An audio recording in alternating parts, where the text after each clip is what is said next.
special report. Donald Trump on trial, and at last, the blockbuster witness in this blockbuster case taking the stand. Michael Cohen telling a jury straight up he was just following Mr. Trump's directions when he paid a former adult film star for her silence during the 2016 campaign. Want to show you what we just saw. The former president leaving court in just the last couple of minutes here. He did stop and speak to reporters on his way out. He did not say the words Michael Cohen, but he did go after what happened inside court today. That explosive testimony from the man who's just as much at the heart of this case as Mr. Trump is. Remember why he's important here. Prosecutors think Cohen can connect all the dots back to Mr. Trump himself. With Cohen, this former advisor turned adversary who worked for Mr. Trump for decades as his personal lawyer. I know you've heard the phrase fixer turned foe. That's really what he is at this point. Cohen's the guy who paid $130,000 to Stormy Daniels to keep her quiet over allegations she had sex with Mr. Trump. The former president says that didn't happen. And Cohen went to prison for doing it. He pleaded guilty and served 3 years for federal campaign finance schemes related to this alleged scheme. Cohen says his boss, who was at the time, of course, the Republican candidate, told him women are going to hate me if it came out, that it would be horrible for the campaign, catastrophic. That's why Cohen says Mr. Trump pushed him to pay Daniels. Testifying, his boss said, there's no reason to keep this thing out there. And this is important. Just do it. That's what Cohen says Donald Trump told him. Cohen said straight up he would not have paid Daniels if his boss didn't want it because, in his words, everything required Mr. Trump's sign-off, and he wanted the money back. All of this is key. Why? Because to make this a felony, right, to bring these felony charges against the former president, prosecutors have to prove there's some underlying crime to these 34 felony counts of falsifying business records. That's what Mr. Trump's pleading not guilty to. The prosecutors call it an election interference scheme. The defense, boy, they are probably licking their chops, waiting for their turn to go after Cohen. They say he's got no credibility, that he's a liar, that he's out for revenge. Literally, he wrote a book called Revenge. They're going to get their turn later this week. But over the course of the next 20 minutes right here, we're going to take you inside all those rooms cameras couldn't be in for every key element coming out of court, what it means, and importantly, why it matters, why Michael Cohen is so central here. We've got our team of reporters and legal and political experts that have you covered, ready to break it all down. I want to start with Vaughn Hilliard, who's outside court in Manhattan. Okay, so big day, big moment. We called it a blockbuster moment, and it is, right? And what prosecutors got today was basically this first-person look at what went down with the Stormy Daniels payment and why Michael Cohen is so important. Because in the eyes of prosecutors, and from what Cohen said on the stand today under oath, he puts Donald Trump in the room talking about this payment scheme. I took the directions of Donald Trump, were the words of Michael Cohen. He testified to this jury that he was simply working as a middleman for Donald Trump. Ahead of the 2016 election, he said that a foremost concern for Donald Trump was the impact that the news, the salacious details about his alleged affairs with Karen McDougal, the former Playboy playmate, as well as Stormy Daniels, the adult film star, would have on the election that he was actively running in. He was specifically asked about Melania Trump. Michael Cohen said he was talking with Donald Trump about his concern. And he made it clear that Melania was not his concern. Instead, it was the impact that it could potentially have on women voters. And so this was the type of testimony that the jury heard from Michael Cohen here today, that Donald Trump was so intimately involved in directing him to make sure that these women were paid off to not publicly share their stories. There was also this rare moment where prosecutors literally rolled the tape on this call that apparently was secretly recorded between Michael Cohen and Mr. Trump talking about this payment back in September of 2016 to Karen McDougal, who was then a Playboy model. Let me play that. I've spoken to Alan Weisselberg about how to set the whole thing up with funding. Yes. When it comes time for the financing, which will be... Listen, what financing? We'll have to pay you. So I'll pay for cash. No. I got no. So why does this matter? It's an example in the eyes of the prosecution of how over and over again Michael Cohen was laying out this pattern of panic in the campaign when these negative stories came up, and as Mr. Trump is somebody who was kind of a micromanager in getting involved with this stuff. Right. This is important because initially it was David Pecker in the National Enquirer that paid $150,000 to Karen McDougal. And David Pecker was frustrated that Donald Trump hadn't paid him back the $150,000. And so that is why Michael Cohen says that he recorded that conversation so that he could go show David Pecker that he was doing his part to try to get Donald Trump to hand over the money there. And that is where you see the prosecution asking Michael Cohen today, what was the conversation about? To which Cohen responded, David had stated that it's going to cost $150,000 to control the story, to which Mr. Trump replied, no problem, I'll take care of it, which is, again, Michael Cohen showing that Donald Trump knew he owed $150,000. But that's where the Stormy Daniels payment came in. David Pecker said, I'm not paying $130,000 to another woman just to go and not get reimbursed. And that's what led Michael Cohen to personally paying Stormy Daniels the $130,000 out of his own pocket. Okay, so we've talked about why Michael Cohen is so critical here. Some of the key moments, right? The line, just do it, that the former president directed Cohen to do in the testimony of Cohen here, putting Donald Trump in the room, having these conversations. Take us inside the courtroom, though, today, because Michael Cohen walks in, right, now facing his former boss, and to say there's bad blood between these two is like an understated cliche, right, because there really is. I mean, we talked about ally turned antagonist, and that's the dynamic here. Seemed like Michael Cohen was kind of nervous at first, loosened up, but then Donald Trump had his eyes shut for, like, long periods of time. We don't know if he was asleep or what, but that seemed to be the case. Talk us through that. Right. This is, I mean, these two, their relationship began back in 2007, Hallie, and he was working as an executive vice president in the Trump organization.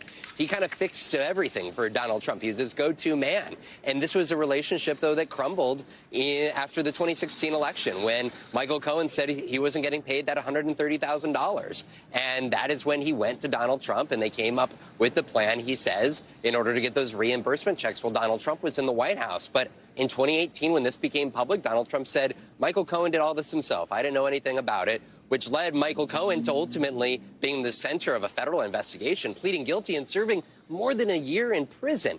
These two men haven't seen each other in person since Michael Cohen was in jail for what Donald Trump is being alleged as underlying crimes as part of this case here. And so for these two men, you saw Donald Trump walk out. He was angry while talking with reporters and cameras outside. But Michael Cohen, he has been very public about his animosity and his desire to see Donald Trump behind bars. And all this came out to the forefront for this jury to watch unfold with their own eyes, Hallie.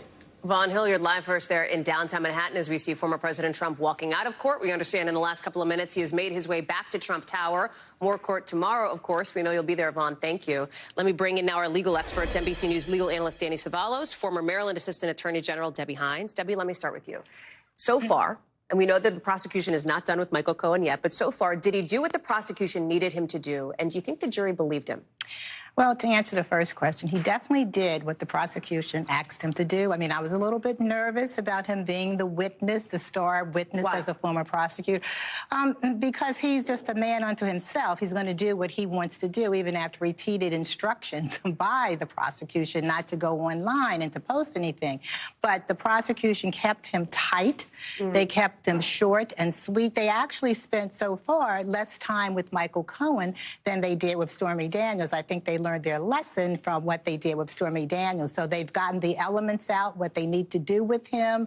And he has performed, not to use it in a poor sense of the word perform, because he's telling what his story is, but he has basically stayed right where he should be. Just tell the facts. He was apparently, too, prepping extensively for this, right? I mean, this wasn't his first time hearing some of these questions. No, and he was probably, you know, prepped long before, even up until this weekend. So they didn't just start prepping him this weekend. It's been an ongoing process because he's the glue that holds together their entire case. You know, Danny, I asked Debbie about the believability piece of it from the jury, and the believability piece is important here because, as our friend and colleague Tom Winter points out, Michael Cohen just objectively has told a lot of lies, right? He's acknowledged telling lies before to congressional committees, Robert Mueller, multiple federal prosecutors, FBI agents, the judge to whom he pled guilty, several in his own book. I mean, you see the web of it here. How much of an issue is that going to be, do you think, from the jury? Because we know the defense is going to go at that hard when they get their turn, possibly tomorrow or maybe Thursday. It's an issue, but we have to take a step back and look at Michael Cohen in the spectrum of cooperating witnesses. These are usually people, even though he's not technically a cooperator, these are people that usually are convicted of crimes that are much more serious than those which Michael Cohen's been convicted of. These are users of firearms. These are drug dealers. These are people who are brought to the courthouse in shackles and prison garb. So just for some perspective, Michael Cohen is hardly the worst cooperating witness type that prosecutors have had to deal with. They've dealt with a lot worse. He's got You're saying there's credibility. no such thing as like a Saint, a Mother Teresa cooperating witness, basically, that's like a pipe dream for a prosecutor. Well, by definition, an insider is somebody who was involved in the bad things that you're trying to get the other guy for the bad things. So, yes, I mean, almost by definition, a cooperating witness is someone who has usually taken responsibility to some degree. They have to, pleaded guilty, been found guilty, and they have done bad things with the defendant. That's how they know about the bad things, because they did them too. And that's what Michael Cohen is. Normally, I mean, most prosecutors have dealt with crimes that are far more serious and far more violent, involving drugs and firearms. So Michael Cohen, yes, he's got credibility problems. But here's the thing. Cooperating witnesses are used all the time because they work really, really well. Jurors are able to look past all the foibles and the flaws of a cooperating witness, including their credibility issues, and believe their story. So, Debbie, that brings me to an exchange that feels important to this point today, right? Because prosecutors repeatedly seem to know that they needed to confront some of these credibility questions head on themselves before letting the jury hear it for the first time from the defense. And there was this moment where, in one exchange, Michael Cohen said he lied for Mr. Trump because, quote, it's what was needed to accomplish the task, that's why he did it. In your view, is that enough for the jury to accept? Well, I think he's going to go further with the testimony tomorrow in terms of his lies and what he's done and not told the truth in so many, many instances. So it won't just be a matter of that. But here's the thing. They also have the security. They've got the security of having the phone calls, the phone call receipts, records, the texts, receipts, the documents. Yes, right? they have it. They're not relying solely on Michael Cohen, which sometimes you have to do as a former prosecutor. If it's a jailhouse snitch, that may be the person, the only person you have to rely on. They're not going to have the records. They're not going to have the goods. So, no, he's not the whole case. There is corroboration, so to speak, with his own testimony that the jury will see. Danny, Cohen, we talked about why he's important here, right? The one who can connect the dots back to Donald Trump, the one who can put him in the room. So there is this moment where Cohen says that Mr. Trump promised he would get reimbursed for paying Stormy Daniels. Is that a smoking gun? Did we see a smoking gun today based on Cohen's testimony? It's not so much a smoking gun, because I think of that as like the nail in the coffin, if we're going to mix all our metaphors. I think of that as the Keep them coming, man. We proof. can't hack it up enough here. Thank you. The conclusive proof.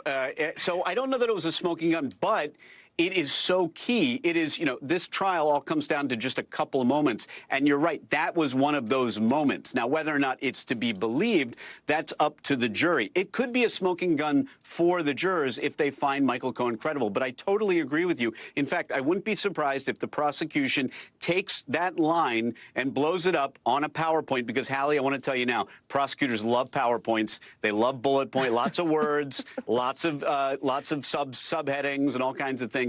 You will see that probably in closing, and you might see that line that you just quoted right in there in that PowerPoint. There was somebody who came up today that we heard a lot about, Alan Weisselberg, who, of course, is the now convicted former CFO of the Trump Board, who's also in the middle of these alleged hush money payments. At one point late in the day, actually, right as we were coming down to the studio, Michael Cohen was talking about how he and Mr. Trump were like frickin' frack, in his words. They were thick as thieves, super close. We're not expected to hear from Weisselberg on the stand in this trial. Explain that.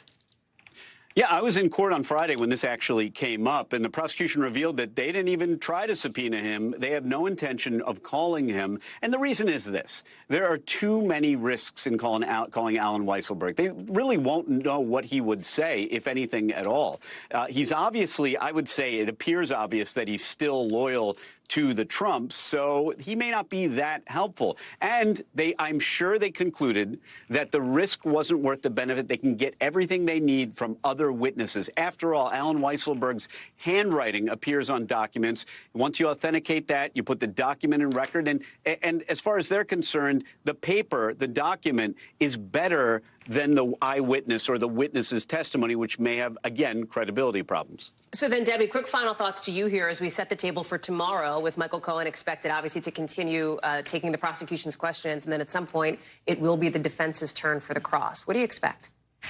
Okay, the cross is going to take an enormously long time. It's definitely, I think, going to take longer than the direct because they just wanted to keep it as tight as possible. But the cross... They meaning the prosecution. They meaning the prosecution, yes. Yep.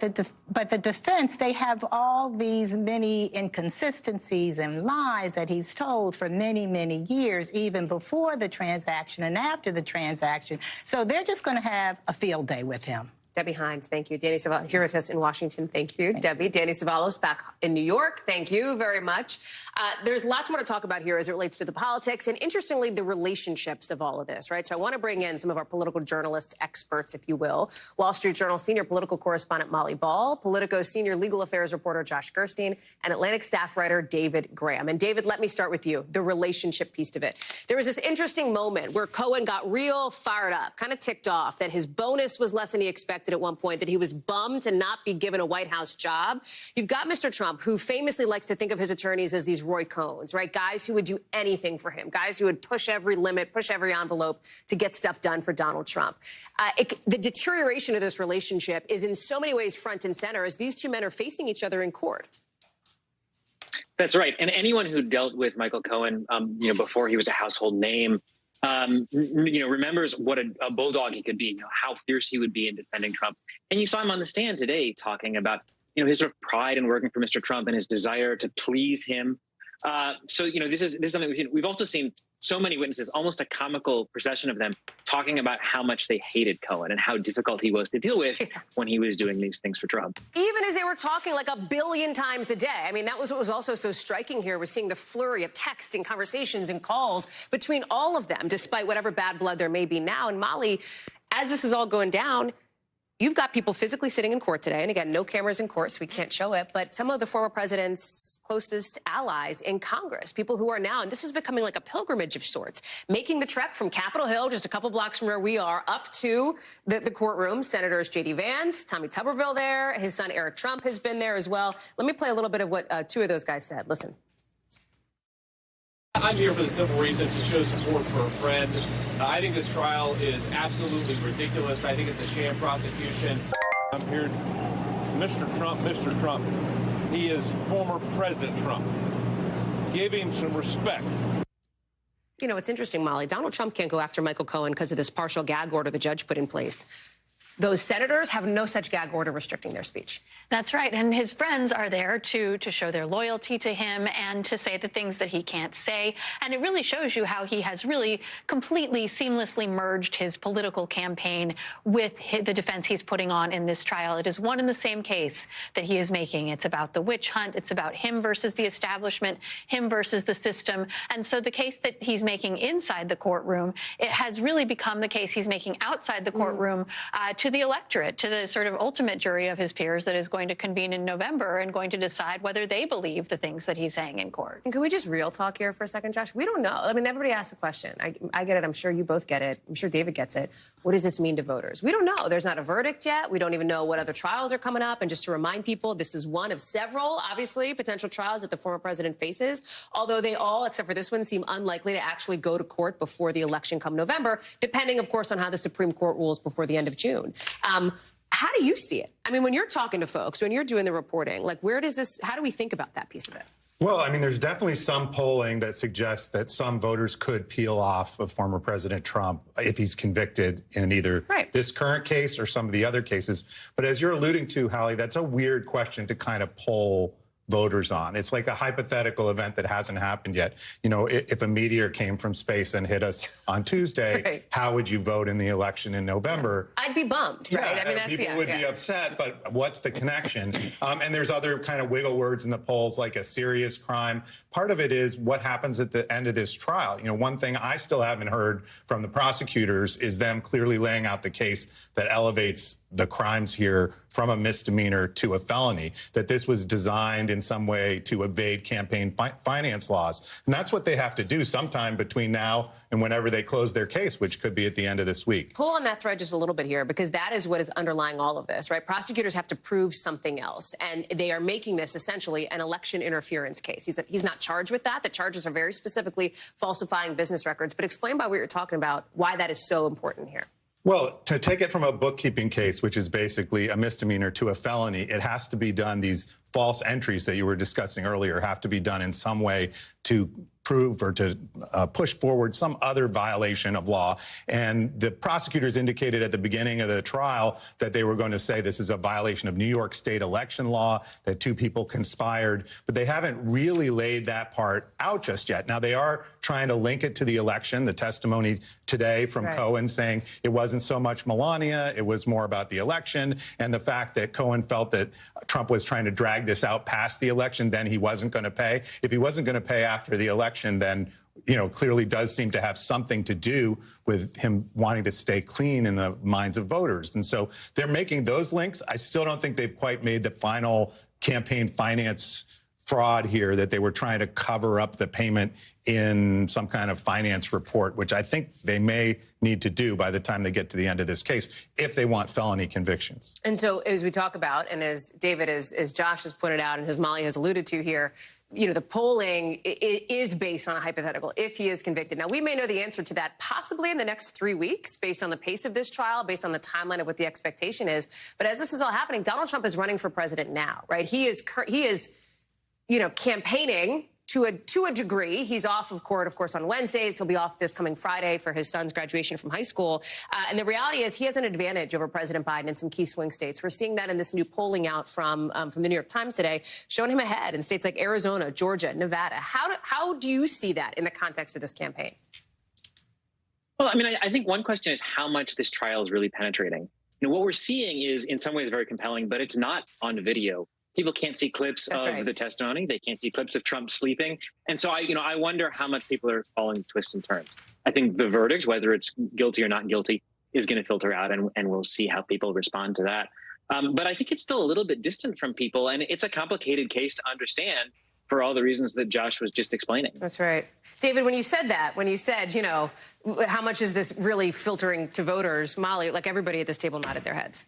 Well, look, there was a really interesting number buried in that New York Times swing state poll. They asked people how closely they were following this trial, and only 29% of Americans say they're following this trial closely. I think for all the reasons you laid out, I think the Trump team certainly feels like they have successfully convinced most people that this is old news. This happened before he was elected the first time, and therefore there's nothing to see here. You know, voters certainly do already have the impression that Trump has been surrounded by sleazy characters, was perhaps a bit of a womanizer, and he's leading in these polls despite that. So on the one hand, I have seen polls that say most voters do think these charges are serious.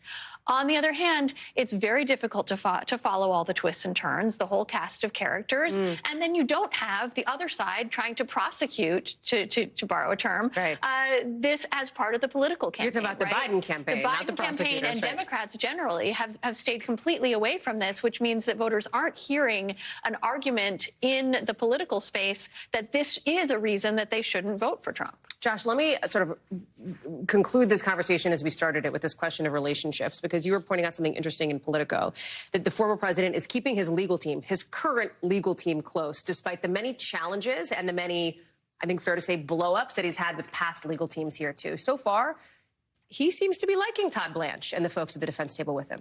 Yeah, I mean, there is a large legal graveyard of attorneys that have worked for Trump that either won't work with him anymore or he won't work with anymore. And so it's kind of fascinating after the withering tongue lashing that one of the defense attorneys, and really a couple of them up in New York, both Blanche and Susan Nicholas, took a really bad pounding from the judge publicly, pretty uncommon in the middle of a trial. I was sitting in the courtroom, and to have them lash out like that is pretty extraordinary. And Trump is sitting there, remember. So he's hearing and watching this very negative review of his own attorneys. And you would think most defendants that would shake them and maybe cause them to reconsider whether they have the right lawyers. But in this particular instance, you got to keep in mind who did that review come from? That was from Justice Juan Merchant, who's overseeing the trial, who Trump, I guarantee you, dislikes far more than anybody on his legal team. That's a good point. You're getting back up to court anytime soon? I hope so. All right, Josh, thank you. Molly, great to see you both here in Washington. Thank you for joining us on set. David, we got to get you down here. Thank you very much for being with us for this special report. Appreciate it. Thanks for watching. Stay updated about breaking news and top stories on the NBC News app or follow us on social media.